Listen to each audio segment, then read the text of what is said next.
Ladies and gentlemen, welcome back to another episode of Couple of Nukes. As always, I'm your host, Mr. Whiskey, and the Holocaust is no secret. If I were to go down the street and interview people randomly and ask them, do you know what the Holocaust is? Most of them would know. Not everyone, but most of them would know.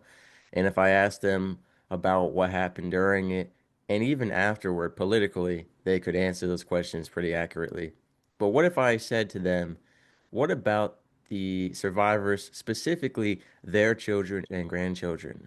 What of the generational trauma? What were the effects to the families that survived? We look so much at the politics, the geography, and everything that happened, but most people haven't thought about how were the children and grandchildren and even the great grandchildren of those survivors raised differently, if at all, was there generational trauma, and how did that impact their lives?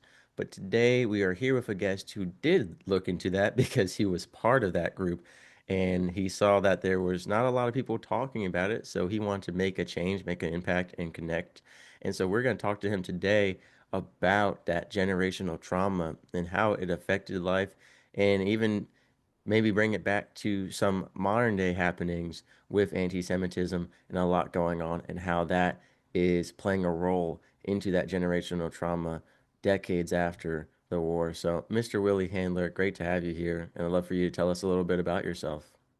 Thank you. Okay. Well, I'm glad to be here. A little background about myself. I had a number of different careers, and when I retired, because I'm a little older than Mr. Whiskey, and when I retired, I started writing. I started writing books, and I have a few. I have three nonfiction books, and then the pandemic happened to come around. We all remember that. And and there was this period of we spent a lot of times indoors. In fact, I had to be very careful because I'm immune compromised. So I kind of squirreled away in my office and I began writing a memoir. Now, I'll take a step backwards because the content of the memoir is really driven very much about my family and their background. My parents were both Holocaust survivors. They're no longer around now. My father was Polish and he lived in Poland, had a very young family during the war. They all perished. And he was in seven different concentration camps before he was finally released in 1945. My mother was Romanian. She was from a very small village, not only 20 Jewish families in that village. And she and the entire population of that region, Jewish population of that region, were deported into a very kind of barren area of Ukraine called Transnistria. They were all ghettoized, which is not much better than a concentration camp. And she was there for a number of years. Most of her family that was deported with her survived. Her father was beaten to death by Romanian police a little before they were deported, and her mother died in the ghetto of disease. And so when they were both following the war, they came down to Israel at different times. My mother in 46, my father in 48. They met there, they got married, but they eventually immigrated to Toronto, where I was born. And so the background of that is that, I was raised by two people who were very traumatized, managed to pull together their lives and raise a family but there were implications for us. I have a brother and sister for the kids in the family because they had problems coping with certain things that eventually impacted on us. So when I went about to write that memoir, I decided I was going to tell my family story because I thought it was important that people know and sort of to honor my parents because, you know, even within the family, it wasn't well known, everything that happened. So, because my parents didn't necessarily talk a lot about their experience. And we will get into that. Tends to be a very common experience. So I had to do a lot of research for this book, and it was a difficult process. It wasn't like the other books that I'd written that were fiction books because it was so personal. And during the process of writing that book, as memories started coming back about my childhood, so did a lot of trauma that had been buried inside of me came out as well. I went through sort of, I wouldn't say a mental breakdown, but certainly I began struggling with my mental health and eventually had to go and get some help. So eventually, and in fact, that memoir, I just grab it right here. It's right here. It's called Out of the Shadow, which is a significant title that came out in November of last year. And the reason that I chose that title is that it's a metaphor for the Holocaust, which was that the Holocaust was this giant shadow that followed around my family. Mm, And by writing that book, I finally sort of escaped that shadow. It's still kind of there, but it's not as overpowering right. as it once was. And just to get into a little bit, when I finished that memoir, and the memoir has had really rave reviews. It kind of exceeded what my expectations were. I really wrote it for my family so they know what the history, what our ancestors went through and what kind of experience they had and a little bit about because if you don't know your past, you don't know where you came from, then how do you know really where you're going? And so I find it's kind of helps everybody sort of connect the dots. But when I finished that, I started wondering, and I'd undergone treatment, so on and so forth, sort of to recover my mental health. I'm going, what are other people like me experiencing? So last year, even before the book came out, I began working on a new book, which is well on its way now, and it is about intergenerational trauma of descendants, children and grandchildren of Holocaust survivors. And I've interviewed 100 people talking about what their parents' experience was like and how it impacted on them. And it was quite an experience. It confirmed a lot of what I thought was going on, but also revealed a lot of stuff that I was not aware of. And I sense some of this book might be a little bit groundbreaking. So that's kind of like in about 10 minutes or so, sort of my background and where I'm going. Right. What you said, I think, resonates with a lot of people, not just with Holocaust survivors, but a lot of Vietnam veterans, Korean War veterans, people Right, even who fought in the Middle East. They don't talk about that stuff. They don't like to talk about that stuff.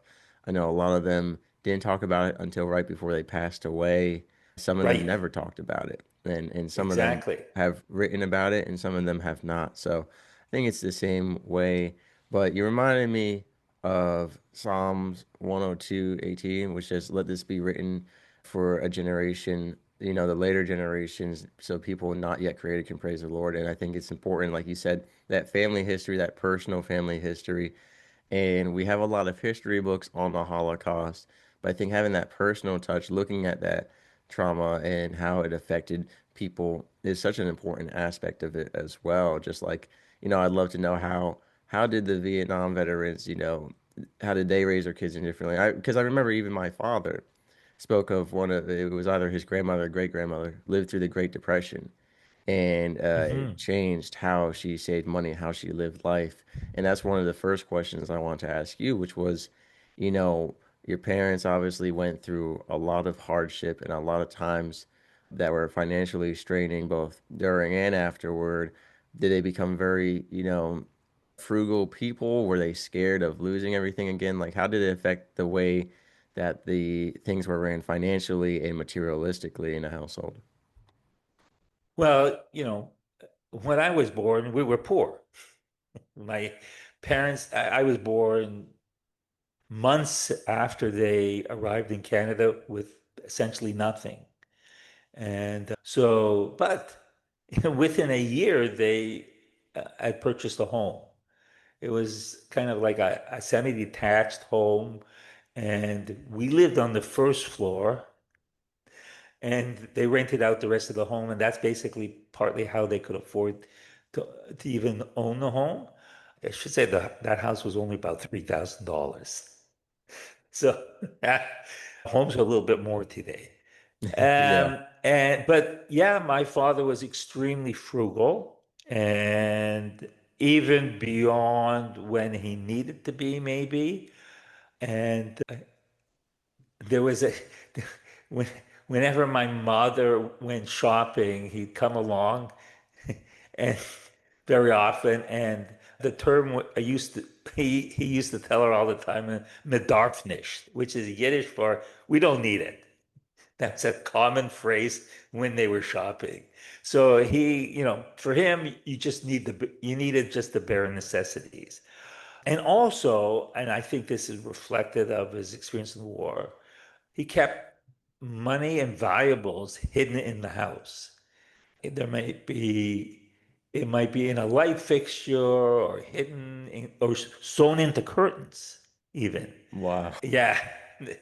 I remember one time our house was actually broken into and they ripped apart the place. The only thing that was missing was I had a little envelope for the paper boy with, I don't know, $7 in cash. That's all that was missing. So, and there was all kinds of valuables in the house, but you couldn't find them.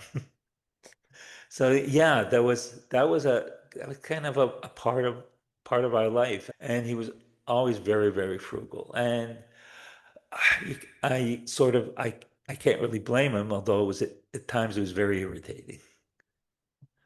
Yeah. I figured that was kind of And I how should also point out, when we were talking about sort of trauma, that when I started writing this next book, I realized that trauma is like pervasive. It's like everywhere. And in fact, 70% of people will experience a traumatic events in their lifetime, but most people will be able to manage and heal themselves on their own.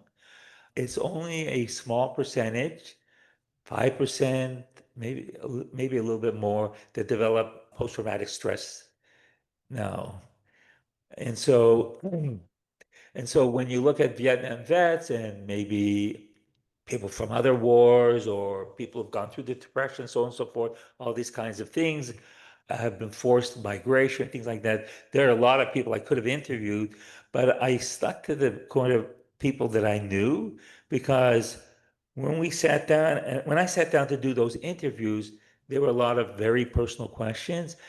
And because I was sort of from the same demographics, the same community, people readily opened up. And I'm not right. sure if that would have been if I interviewed a Vietnamese person who had immigrated from Vietnam following the fall of South Vietnam, whether they would have been as open as somebody from my community. Hmm. Yeah, I get what you're saying. You said there was a Yeah. lot of overlaps that kind of confirmed some of the things that you felt about your own childhood. What would you say was the most shocking overlap or thing you discovered while working on all of this?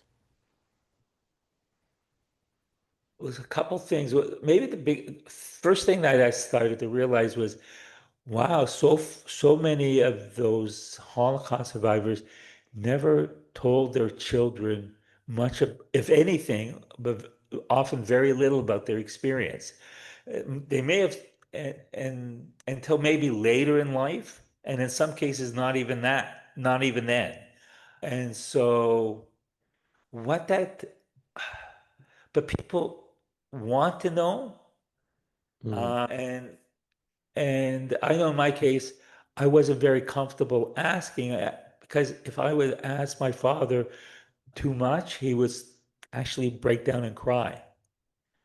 And so you kind of, why do I want to cause him this kind of pain? So you don't ask. And so what it creates is a sort of a real need to know. And so a lot of these people, and the people I interviewed that were second generation, those were the children, are like mid 50s to mid 70s in that range. And so the parents often aren't around and they're now trying to dig up and find information similar to what I did. And then and so it and so I forgot my train of thought. So, were But you I able think to I answered the interview? question though. You did, which brings me to another question, of course, which is, Yeah. were you able to interview any of the first generation and ask them, why did you never speak about this? Was it to protect your children in some way? Was it because it was too, like you mentioned, too painful for you? Or did you think your children would have a better life not knowing this? Like, why did they choose to withhold that? In fact, I did not, I intentionally did not interview the first generation. Okay. I think I think a lot of that is already known. What I wanted, because I was just focusing on what impact it had on Right. children and grandchildren. And so not so much about, I knew why, which is basically two reasons. Either it's too painful to talk about and they buried their own memories, or they don't want to harm their children. And so they avoid talking about it, or if they do, they don't say a lot. Now, that's not all of them. There are a portion that were very open about their experience, and as Holocaust education sort of began to grow and expand, they became very involved speaking about it in schools and in different programs and things like that. But that is a sort of a very I believe that's a very small portion of survivors, and a good number of them wrote memoirs too. And so a lot of that is already known. The next generation has just begun writing memoirs. Right. And so, and some of them are really kind of stuck on how to find out all that information that they weren't told. I now periodically do a sort of online workshop teaching people how to do the memoirs and where to go to get the research. Were you able to find, at least in your personal experience, did you find any journals or old memories from your parents after they passed away where they had documented some of this stuff or had memorabilia from that time? Like, were you able to find anything? Well, my parents were illiterate, and so Mm, there were no journals. right. And they had nothing. They came out of the war with absolutely the rags on their backs. So they lost everything. I have one photo. It's in my book of my father's family that I discovered after they passed away.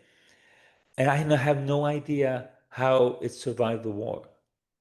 Mm, Now, I have a number of photos from my mother's family because she had two sisters who had moved to New York before the war. And so neither of them had children.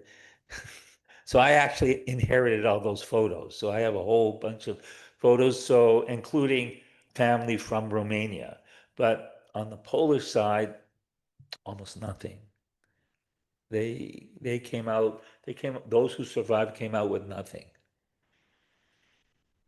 find it interesting that they were illiterate. Obviously, you aren't because you've written, and published several books. So Right. I find it interesting that you were able to learn and they didn't choose to learn along with you or try later on in life to get that skill even into their adult years. You know, I have a nephew who spent a couple hundred hours, excuse me, interviewing my parents Mm, And unfortunately, no one knows, including him, where those recordings are. And there is probably an incredible amount of information I could have used for the for book. sure. But I based it on my memory, my siblings' memories of what they remembered. I spoke to some living relatives. I have a 97-year-old first cousin who was an Auschwitz survivor. She's the last survivor in the family. And, although she's old and starting to have memory lapses, but she was able to give me some information. And then I did a tremendous amount of research on online. There are databases that have information. There's an archive in Germany with that has stored all the surviving Nazi documents that weren't destroyed in and including sort of the post-war period, during where also all the aid agencies, their documents are stored there as well, like the Red Cross and things like that, and U.S. Army and their documents during the period of occupation before they left. So and I even went and checked out history books, historical books. There's actually a book written by a historian for a certain period of time in the town where my father lived. It was a wealth of information. So that, and there were other sources that I was able to find stuff. I found a reference somewhere talking about my mother's father and the role he played in that small community they were in. Wow. Stuff that she didn't tell me. My mother Mm, also did a video recording in the 90s after Steven Spielberg did Schindler's List. He created a foundation to record survivors' testimony, and thousands of survivors have now been interviewed. And my mother did one of those interviews. It's called the Shoah Foundation, and my it's now housed in the University of Southern California. And so over time, I was able to find a lot of, but it was a 2-year period to find all the information that I needed. There was stuff like ship manifests, so you could find out when people arrived in North America, all kinds of documents. Maybe probably the most shocking piece of information that I came up with and it was sort of a very slow process. And this is before I found the photo of my father's family. But my father, my father, he got married. I wasn't quite sure when. He never told me, but he was married before he met my mother during the war. I wasn't sure if it was before the war, during war. It wasn't never very clear because it just didn't talk about it. But he said he had a wife and a 4-year-old daughter that he lost during the war. And so part of what I started searching was when was he married and when was his daughter born? And also try and find out when they were murdered. And so I there was this there's this Polish database. It's an archive, right? It's an archive, and the database was set up to pull stuff out, and it's been digitizing stuff in these Polish archives. So I contacted them and I asked for information with using, and gave my father's surname. It wasn't Handler at the time. It was a different name, Handler. It was shortened when we came to North America. And and so actually got the date that my father was married. It was after the war had begun. So mm. and I got information not of my half sisters, because it is a half sister birth date, but two half sisters, which was a huge shock. And I'm going, how could and and I had there were some clues that that was the case because I remember that I found a document, a registration card for one of the concentration camps where it listed my father had two children. And I just thought it was an error because he never mentioned a second daughter. And so when these records came, I had names even.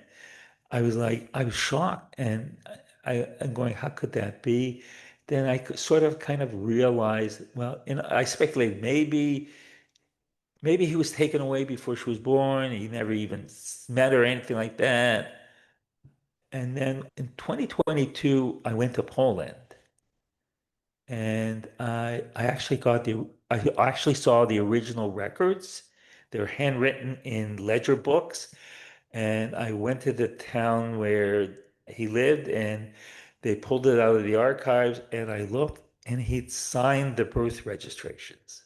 So So he he knew. did, he knew, right? There's no, he knew.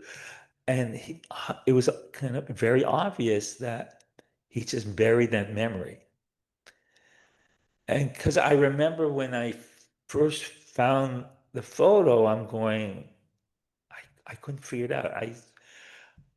You know, I recognize there was basically my grandmother with two of her daughters. Basically, they were my aunts. And then there was my father's wife with two kids. And I'm It all going, makes sense. and I'm going, who's the other kid? Right? And I'm trying to put names to these people because there were no names on the back of the photo, and then trying to identify who they might be based on the kind of the age and so on and so forth. By the way, everyone in that photo died 2 months later, which is the other tragic part of this. And so eventually, eventually I was able to put it all together, which just kind of illustrates how difficult the process was and Right. how shocking some of the information was as well. My father never talked about his pre-war life. So those two sisters of his that were in that photo that I mentioned, I knew they had existed, but I didn't even know their names. But I found records and was able to put names to them as well. And so that's kind of how I did, how little I knew about. Other people told me more about my father's pre-war life than he did. I think on one hand, though, this is also a very encouraging message to people who are trying to write memoirs or know more about their family lineage, that there is a lot of information out there that they may not have come across yet or may not have even thought to check. And I think it's getting easier and easier, like you said, with the digital age. But I think it's definitely a message of encouragement that there's a lot more information out there than you think. And, be careful because you don't know what you're going to find. It might be some Yeah, siblings you there didn't could know be you some had, shocking. but And I've heard people find, no, I'm not the only one. I've heard people find very shocking things when they start digging into their past, that a certain family member was a killer and all kinds of stuff like that. yeah, I think there's a So, lot of secrets hidden in everyone's family yeah, tree there are that you just don't a know lot of about that. because maybe those people were passed on or moved away before you were born. So I think there's a lot of hidden lore in everyone's family tree. Yeah, and the other thing is you have to always check because not everything's been digitized. So an Like you did, example you is went all the that, way to Poland to find that physical copy. right. So you might have to make a trip. So in Germany, I told you there's this Nazi era sort of archive in Germany, and they digitize a lot of records, and I found a bunch of stuff. But I was aware that not everything was digitized, so I also wrote to them and asked for records for my family. They sent me several hundred pages of documents. So only a fraction of them were actually have been digitized so far. So Right. sometimes you have to actually go to the archives or reach out to the archives to get the information you need.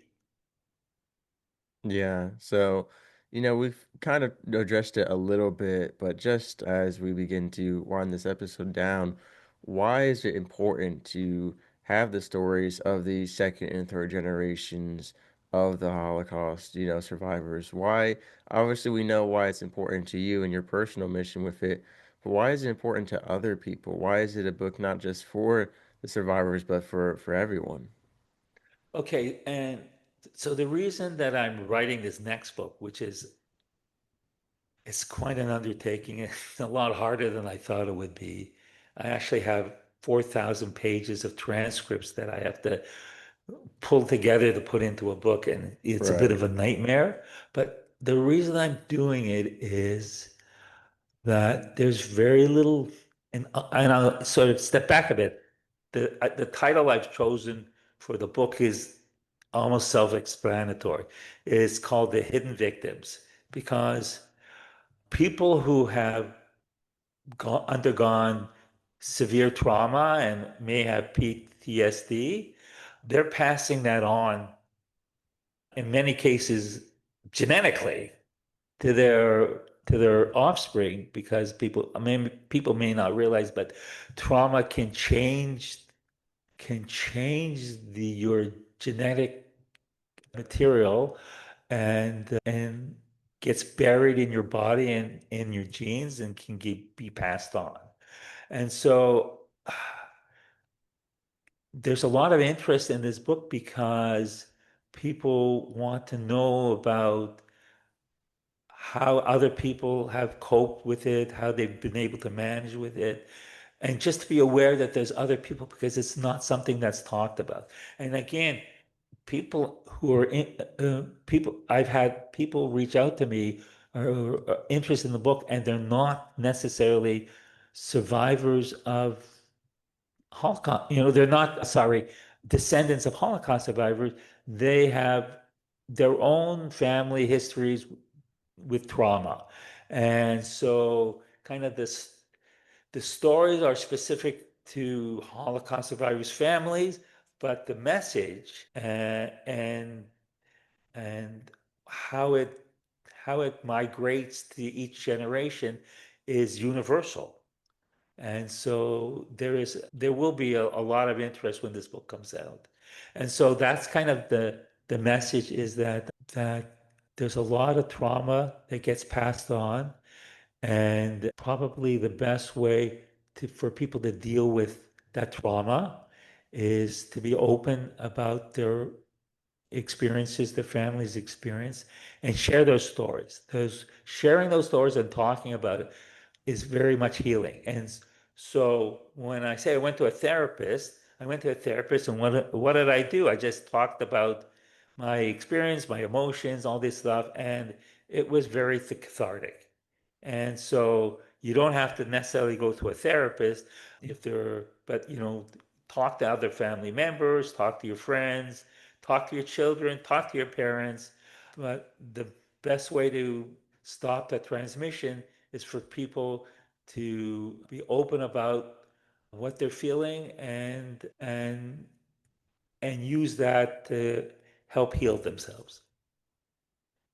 Yeah, and we're gonna have your website in the description below for everyone to check out your books. Not just your nonfiction, but some of your other books as well.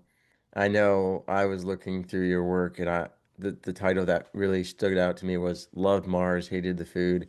Because I just thought that was such a funny title. I mean, I just love that. And since we're on the topic, It's a very popular book. yeah, I was gonna say, But can you tell not us a not little just bit because about of your the other book? title, not just because of the title and the cover, but the story is hysterical. So in prior to writing serious books, I was actually writing a lot of humor. And one of these days, I'm going to go back to the humor, because people like fun books as well. Yeah. Yeah, and those are all on your website for everyone to check out. But most importantly, Out from the Shadows. And then I know you said you've got your other book coming out, and I was gonna ask you an estimated release date, but given the 4,000 pages of transcript, I'm sure Well, it'll be quite some time. I would say I have about a third of the book written. So I have a publisher who is interested, but they want to see the full manuscript. I hope that should be done by the fall. So I'm thinking probably won't till like late 2026. And the publishing process is long.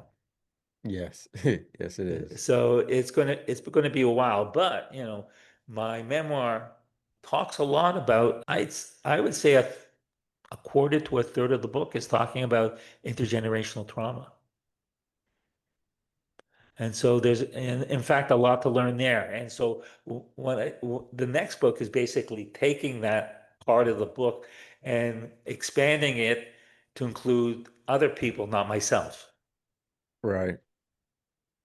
Yeah, I know. I think it's important work that you're doing.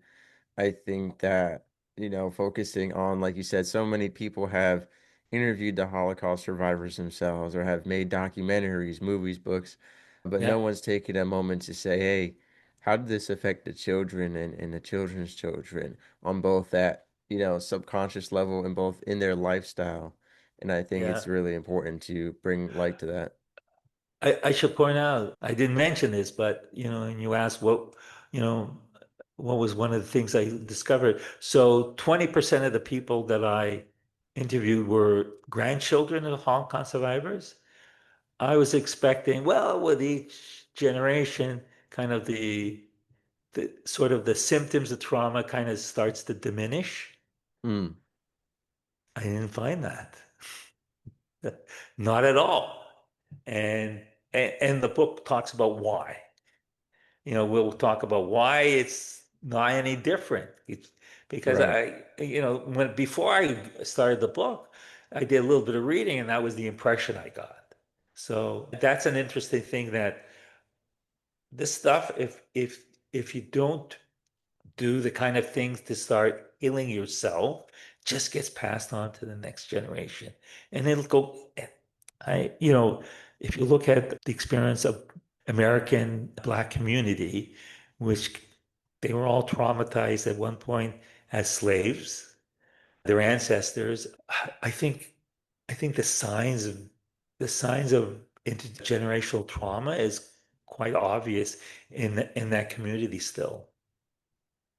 Yeah, and so you would say in all communities, it seems like we expect, hey, with each generation, it's going to get less and less and disappear, but instead it's actually cyclical. It's a cycle of trauma being passed on and Right. plus, you I, have in addition to it, whatever is going on in the lives of that generation adding to it. So I think it's important, like you said, when we don't right. heal, or when the previous generation doesn't heal, it gets passed on to the next and then some.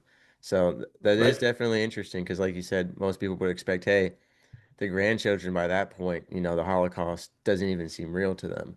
But it's a lot of not maybe necessarily the Holocaust itself, but a lot of the impacts of it being passed down. So that's why I think your work is important. Like I said, it's going to be in the description below for people to check out. And so I appreciate you coming on my show today and guesting on other shows to spread that message. So thank you for your time today. Oh, no, not a problem. A pleasure and nice meeting you, Mr. Whiskey.